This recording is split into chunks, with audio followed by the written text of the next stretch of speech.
स्वागत है दोस्तों, आप सभी को मेरा YouTube चैनल सनातन धर्म में। मैं हूं सतीश थपलिया। आज के इस वीडियो में मैं चर्चा करने जा रहा हूं कुंडलिनी शक्ति जागरण के संबंध में विस्तृत जानकारी। अगर आप इस वीडियो को पूरा देखेंगे तो आपको आज मैं ऐसी बातें बताऊंगा जो कि कुंडलिनी शक्ति जागरण के संबंध में है और आपने शायद ही कभी अपने जीवन में इसको जाना होगा। आपसे मैं ये भी निवेदन कर दूं कि वीडियो आप पूरा देखें और चैनल को ज़रूर सब्सक्राइब करें और बेल आइकन को भी प्रेस करना ना भूलें, ताकि सनातन वैदिक धर्म से संबंधित जो भी वीडियो मैं रेगुलर अपलोड करता हूँ इस चैनल में वो आपको मिलता रहेगा। तो आइए दोस्तों, शुरू करते हैं आज का विषय। ये संपूर्ण विश्व ब्रह्मांड जो पंचमहाभूत से बना हुआ भौतिक जैसा दिखाई देता है, इन सब चीज़ों में शक्ति यथेष्ट मात्रा से परिपूर्ण है। इसको हम ब्रह्मांड शक्ति कहते हैं। इसी को आप ब्रह्म, भगवान, परमात्मा जो भी कह सकते हैं। वैसे ही मानव शरीर में इस ब्रह्म की एक छोटी सी अंश शक्ति रूप में स्थित रहता है, जिसे हम आत्मा व अथवा जीव भी कह सकते हैं। ये आत्मा की शक्ति शरीर में दो तरीके से बांटा गया हुआ है। इसकी स्थिति के अनुसार इस शक्ति को दो भागों में विभाजित किया जा सकता है। एक क्रियाशील शक्ति और दूसरी सुषुप्त शक्ति। क्रियाशील शक्ति चेतना शक्ति है। इसे हम प्राण शक्ति भी कह सकते हैं। प्राण शक्ति के ही द्वारा ये स्थूल शरीर, सूक्ष्म शरीर, कारण शरीर की अस्तित्व आत्मा के साथ बना रहता है। ये शक्ति छोटी छोटी नाड़ियों के द्वारा मानव देह के हर कोने में शक्ति का संचार करती है। ये चेतना शक्ति या प्राण शक्ति 5 प्रकार के होते हैं, जिसे हम पंच प्राण भी कहते हैं। प्राण वायु, समान वायु, अपान वायु, उदान वायु, व्यान वायु। इस प्राण शक्ति को 5 भागों में इसलिए विभाजित किया गया हुआ है कि इसकी स्थिति अलग अलग होती है शरीर के अंदर। पंच प्राण में से कोई प्राण एक स्थान पे पाया जाता है तो दूसरी प्राण दूसरे स्थान पे पाया जाता है। इसकी कार्य और शरीर में स्थिति के आधार पर इसको विभाजित किया गया है। जैसे कि कोई प्राण वायु श्वास लेने में और रक्त को संचारित करने के लिए रेस्पॉन्सिबल होते हैं, तो और दूसरी प्राण वायु दूसरी कार्य जैसे कि एक्सक्रीशन, मलमूत्र को बाहर निकालने के लिए रेस्पॉन्सिबल होती है। तो इस आधार पर ये प्राण वायु को 5 भागों में, प्राण शक्ति को 5 भागों में विभाजित किया गया है। ये तो हुआ चेतन शक्ति। तो दूसरी जो शक्ति है वो शक्ति का नाम है सुषुप्त शक्ति, जो सुषुप्त अवस्था में पाया जाता है। यही सुषुप्त शक्ति को हम कुंडलिनी शक्ति कहते हैं, जो रीढ़ के हड्डी के एकदम आधार पर, एकदम बेस पर, मूलाधार चक्र के पास में मलमूत्र त्यागने के स्थान के बीच में कुंडली आकार बन के, सर्प के आकार कुंडली मारकर जो बैठी हुई होती है, उसको हम कुंडलिनी शक्ति कहते हैं। जिसको साधक लोग जागृत करके सुषुम्ना नाड़ी के द्वारा हर चक्र को खोलते हुए ऊपर की ओर इसको मार्ग देते हैं और कुंडलिनी शक्ति को जागृत करते हैं। अब दूसरी भाग में हम चर्चा करेंगे विस्तृत में कुंडलिनी शक्ति के बारे में, जो आज के लिए हमारा विषय है। सनातन वैदिक धर्म के विभिन्न ग्रंथों के अनुसार मानव शरीर के अंदर 72,000 सूक्ष्म नाड़ियाँ होते हैं। ये सूक्ष्म नाड़ियाँ के अंदर प्राण शक्ति का प्रवाह निरंतर होती रहती है। जो नाड़ियाँ एक आपस में जुड़ के एक चक्र बनाती है। चक्र वैसे तो बहुत सारे होते हैं, उनमें से 7 चक्र जो कि रीढ़ के हड्डी मेरुदंड के 7 विभिन्न केंद्रों पर होती है, ये 7 चक्रों को प्रधान माना गया है। जो प्राण शक्ति की जब प्रवाह नाड़ियों के अंदर होते हैं तो ये नाड़ियाँ अपनी कार्य करने लगती है। वैसे तो नाड़ी 72,000 है, उनमें से 3 नाड़ियाँ प्रमुख है, ईड़ा, पिंगला और सुषुम्ना।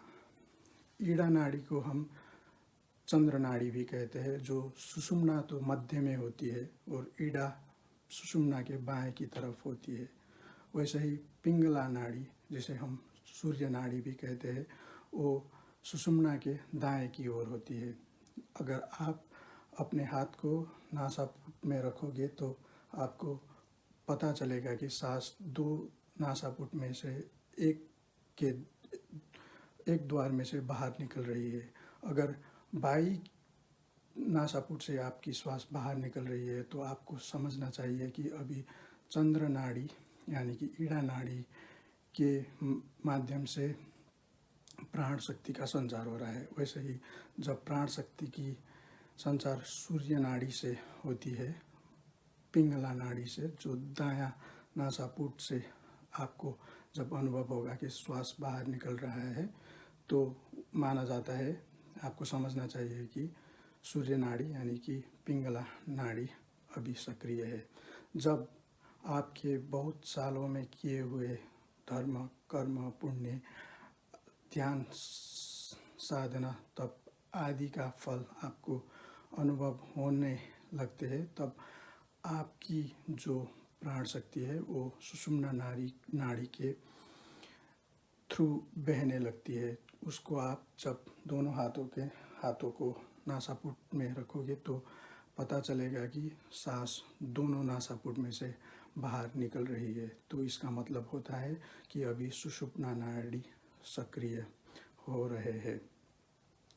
तो ये 7 चक्रों का जो विवेचना शास्त्रों में किया गया है, रीढ़ के हड्डी के 7 विभिन्न स्थानों पर जहाँ पे नाड़ियों का संगम होता है, तो सबसे पहला जो चक्र है वो मूलाधार चक्र है, जो मलमूत्र त्यागने के स्थान के मध्य में स्थित है।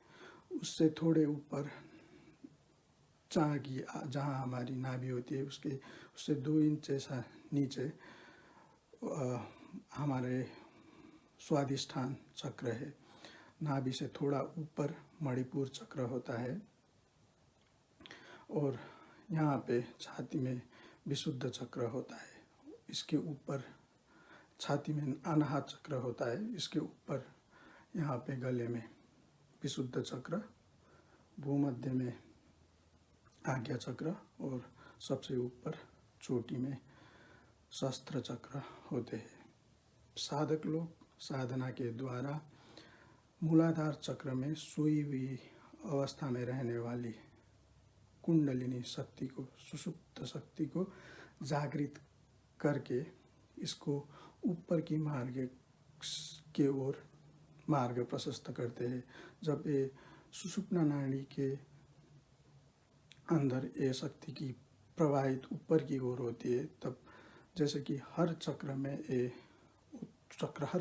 एक सूक्ष्म सा द्वार जैसा होता है, उसको धकेल के चक्र को खोल के ये ऊपर की ओर जाती है। और जैसे कि आपकी कुंडलिनी शक्ति जागृत होती है, वैसे आपको बहुत सारे भौतिक और आध्यात्मिक फ़ायदे के अनुभव होने लगते हैं। भौतिक फ़ायदे जैसे आपके शरीर, मन हमेशा प्रसन्न रहता है और आपको आध्यात्मिक चेतना आपकी जो है वो भी उठता हुआ चला जाता है। आपको हर चीज़ का बोध और ज्ञान होने लगते हैं।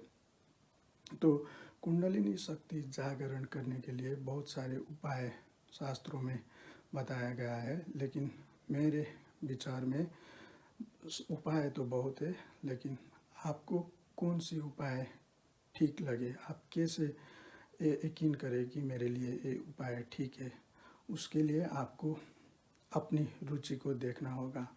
वैसे तो मार्ग 3 प्रमुख है सनातन वैदिक धर्म में, कर्म, भक्ति, ज्ञान, और एक योग मार्ग भी है। कुंडलिनी शक्ति जागरण के लिए भक्ति मार्ग, ज्ञान मार्ग और योग मार्ग 3 में से किसी एक आपको चुनना होगा जिसमें आपको ज़्यादा रुचि हो।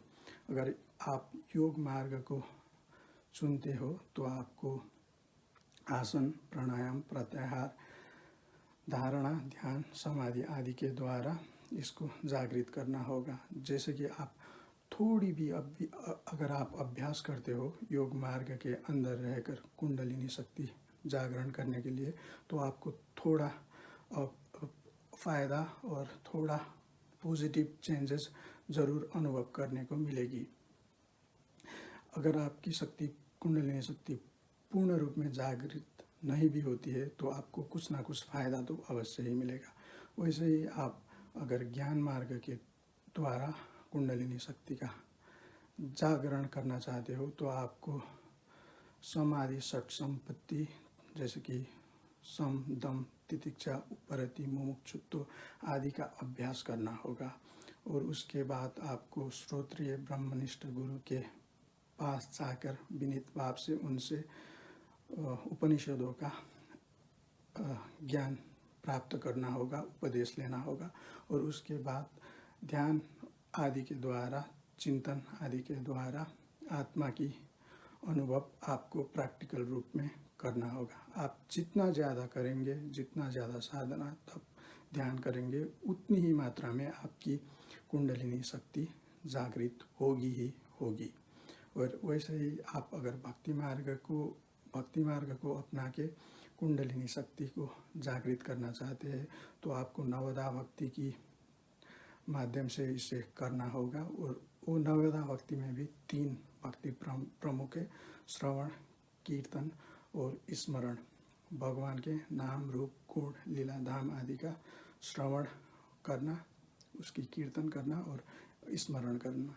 इन तीनों में भी स्मरण भक्ति प्रमुख है, जिसमें भगवान की स्मरण हम निष्काम और अनन्य भाव से करते हैं और भक्ति के द्वारा अंतःकरण को शुद्ध करके संपूर्ण शक्ति को जागृत करके परम चरम लक्ष्य को प्राप्त करते हैं। आज के लिए इतना ही। वीडियो अंत तक देखने के लिए धन्यवाद। अगले वीडियो में अगले विषय के साथ फिर उपस्थित होऊंगा। तब तक के लिए राधे राधे।